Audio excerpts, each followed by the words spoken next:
दोस्तों, अगर आप भी विराट कोहली को विश्व का सबसे बेहतरीन खिलाड़ी मानते हो तो इस वीडियो को एक लाइक जरूर करें। भारत और श्रीलंका के बीच पहला वनडे मुकाबला खेला गया, जहां दोनों ही टीमों के बीच अंतिम गेंद तक कांटे की लड़ाई देखने को मिली। आखिर कैसे पहले बल्लेबाजी करते हुए विराट कोहली ने जादुई शतक जड़ा, कैसे रोहित शर्मा ने अपने बल्ले से तहलका मचाया, मैदान के हर कोने में चौके और छक्के जड़े, कैसे गेंदबाजी में उमरान मलिक, मोहम्मद सिराज, मोहम्मद शमी ने कमाल किया। पूरी खबर, पूरी हाईलाइट आज की इस वीडियो में पूरी तरह से विस्तार से बताएंगे। लेकिन उससे पहले दोस्तों, आप हमें कमेंट करके जरूर बताएं विराट कोहली, रोहित शर्मा और सूर्य कुमार यादव में कौन सबसे बेहतरीन खिलाड़ी है। तो चलिए दोस्तों, बिना वक्त गवाए हम इस वीडियो को शुरू करते हैं। दोस्तों, भारत और श्रीलंका के बीच खेले गए सीरीज के पहले वनडे मुकाबले में श्रीलंका के कप्तान दासुन शनाका ने टॉस जीता और भारतीय टीम को पहले बल्लेबाजी करने के लिए आमंत्रित किया, जो कि दोस्तों लगभग गलत फैसला था। खैर, अब भारत की तरफ से सलामी बल्लेबाज के तौर पर शुभमन गिल और रोहित शर्मा की एक नई ओपनिंग जोड़ी मैदान पर उतरी, जहां दोस्तों टीम इंडिया को इन दोनों ही ओपनर बल्लेबाजों से एक बेहतरीन शुरुआत की उम्मीद थी और कुछ ऐसा ही देखने को मिला। पारी के पहले ओवर में रोहित ने एक शानदार चौका जड़ दिया, तो वहीं पर शुभमन गिल ने भी अगले ही ओवर में एक और शानदार चौका जड़ा। वहीं अब तीसरे ओवर में रोहित शर्मा ने अपनी क्लास दिखाई और 2 शानदार चौके जड़े, तो वहीं पर अब शुभमन गिल तो कहां पीछे रहने वाले थे। चौथे ओवर में शुभमन गिल ने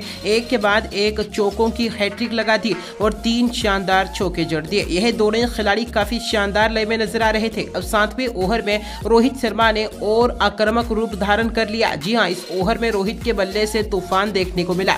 रोहित ने एक के बाद एक 2 खतरनाक छक्के जड़ दिए और एक शानदार चौका भी जड़ दिया, जहां दोनों ही भारतीय ओपनर बल्लेबाजों के बीच अर्धशतक की साझेदारी पूरी हो चुकी थी। 10 ओवर तक टीम इंडिया बिना कोई विकेट गंवाए 75 रन बना चुकी थी, जहां दोस्तों 13वें ओवर में रोहित शर्मा ने एक शानदार चौका लगाकर अपना अर्धशतक भी पूरा कर लिया था। दूसरी तरफ से 18वें ओवर में शुभमन गिल ने भी 1 रन लेकर अपना अर्धशतक पूरा किया और दोस्तों 19वें ओवर में शुभमन गिल ने एक बार फिर से अपनी बेहतरीन क्लासिकल बल्लेबाजी का जलवा बिखेरा। एक के बाद एक बार फिर से हैट्रिक लगा दी चौकों की और इस ओवर में रोहित शर्मा के बल्ले से भी एक खतरनाक छक्का देखने को मिला। टीम इंडिया ने 19वें ओवर में 19 रन बटोर लिए और तो और दोस्तों 20वें ओवर में शुभमन गिल ने एक शानदार चौका जड़ा। इन दोनों खिलाड़ियों के बीच शतक की साझेदारी पूरी हो चुकी थी। श्रीलंकन गेंदबाजों को विकेट नहीं मिल पा रहा था, लेकिन दोस्तों 20वें ओवर में खुद कप्तान दासुन शनाका ने बेहतरीन गेंदबाजी करते हुए शुभमन गिल को एलबीडब्ल्यू आउट कर दिया। शुभमन गिल 70 रन बनाकर पवेलियन लौट गए। 20 ओवर तक टीम इंडिया 1 विकेट के नुकसान पर 144 रन बना चुकी थी।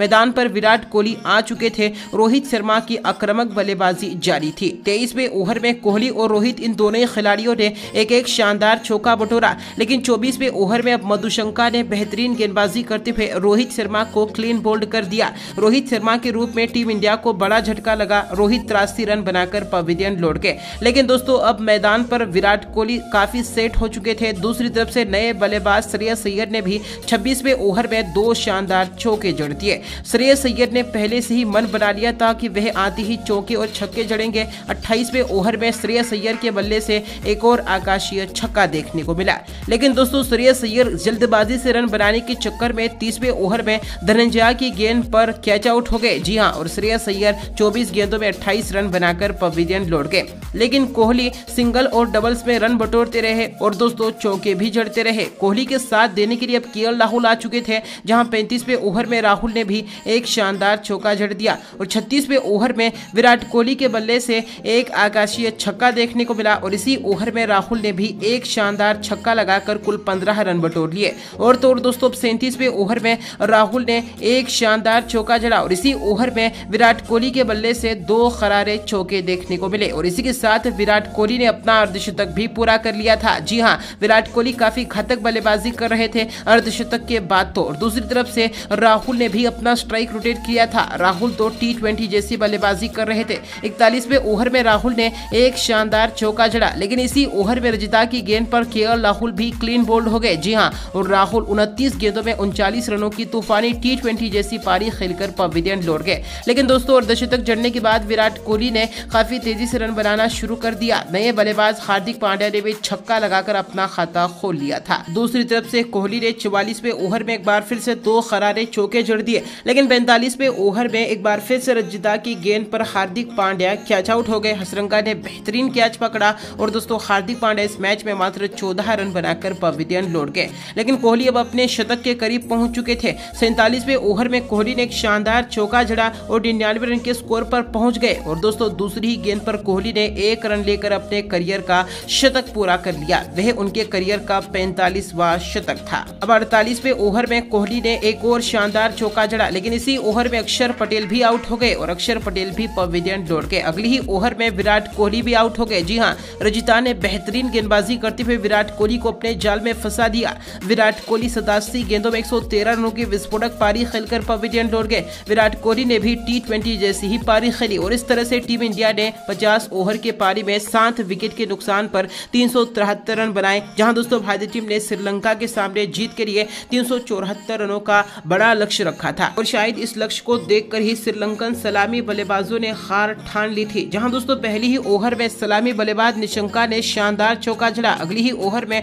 फर्नांडो ने भी एक शानदार चौका जड़ा। यह दोनों ही ओपनर बल्लेबाज सोच कर आए थे कि वह आते ही तूफानी बल्लेबाजी करेंगे और श्रीलंका को एक बेहतरीन स्टार्टर देंगे। लेकिन दोस्तों 34 ही ओवर में सिराज ने अपनी बेहतरीन गेंदबाजी से अविष्का फर्नांडो को अपने जाल में फंसा दिया। हार्दिक पांड्या के द्वारा बेहतरीन कैच पकड़ा गया और दोस्तों अविष्का फर्नांडो मात्र 5 रन बनाकर पवेलियन लौट गए। और कहते हैं ना 1 brings 2, यानी कि सिराज ने एक बार फिर से छठे ओवर में कुशल मेंडिस को भी क्लीन बोल्ड कर दिया और कुशल मेंडिस भी आउट होकर पवेलियन लौट गए। अब श्रीलंका के 2 विकेट गिर गए। श्रीलंका के रनों की गति धीमी हो गई। जहां 10 ओवर तक श्रीलंका की टीम 2 विकेट के नुकसान पर 38 रन बना चुकी थी, यानी कि श्रीलंका पूरी तरह से खराब स्थिति में मौजूद थी। लेकिन दोस्तों अब चरित असलंका ने 11वें ओवर में 2 शानदार चौके लगाकर कुल 12 रन बटोर लिए।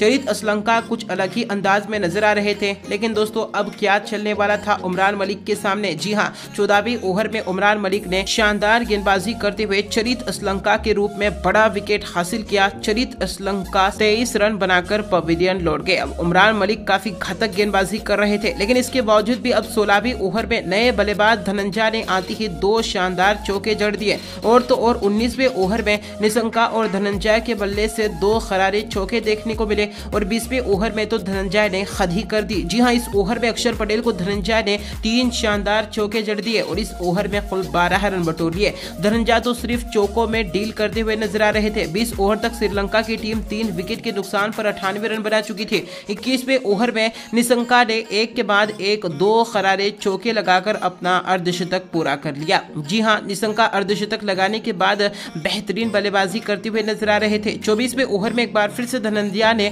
2 बेहतरीन चौके जड़ दिए। धनंजय सिर्फ चौकों में डील कर रहे थे और सिंगल रन्स भी नहीं बटोर रहे थे। ऐसे में 25वें ओवर में शमी की गेंद पर पहले तो धनंजय ने एक शानदार चौका बटोरा, लेकिन इसी ओवर में शमी ने अपनी बेहतरीन गेंदबाजी से धनंजय को भी अपने जाल में फंसा दिया। धनंजय 40 गेंदों में 47 रन बनाकर पवेलियन लौट गए। लेकिन दूसरे सलामी बल्लेबाज पतुंग निशंपा अब भी मैदान पर मौजूद थे और हर ओवर में चौके जड़ते हुए नजर आ रहे थे। 30 ओवर तक श्रीलंका की टीम 4 विकेट पर 159 रन बना चुकी थी। अब कप्तान रोहित शर्मा का फैसला बिल्कुल सही साबित हुआ। 31वें ओवर में उमरान मलिक ने निशंका के रूप में सेट बल्लेबाज को आउट कर दिया। निशंका कैच आउट हो गए अक्षर पटेल के हाथों और 72 रनों की पारी खेलकर पवेलियन लौट गए। अब 35वें ओवर में ही श्रीलंकन कप्तान दासो शनाखा मैदान पर आ चुके थे। जहां दोस्तों 32वें ओवर में हसरंगा ने अब चहल की जमकर पिटाई कर दी। जी हां, हसरंगा ने एक के बाद एक 2 खतरनाक छक्के जड़ दिए और एक बेहतरीन चौका भी जड़ा।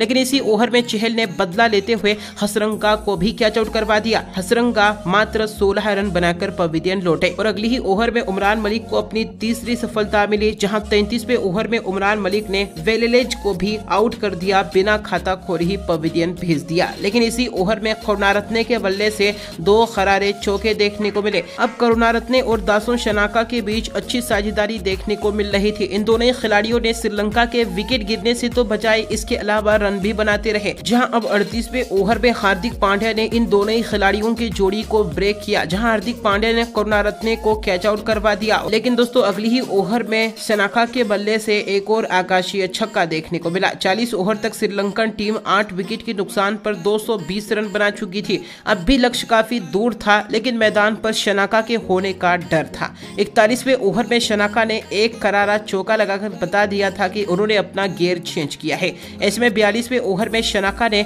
जमकर पिटाई करते हुए 3 करारे चौके जड़ दिए और इस ओवर में कुल 13 रन बटोर लिए और अगली ही ओवर में शनाका ने 2 रन लेकर अपना अर्धशतक पूरा कर लिया। अब 44वें ओवर में शनाका ने आक्रामक बल्लेबाजी का रवैया अपनाया और 2 शानदार चौके जड़ दिए, यानी कि शनाका हर ओवर में चौके जड़ते जा रहे थे और भारतीय टीम के गेंदबाज शनाका का विकेट हासिल नहीं कर पा रहे थे।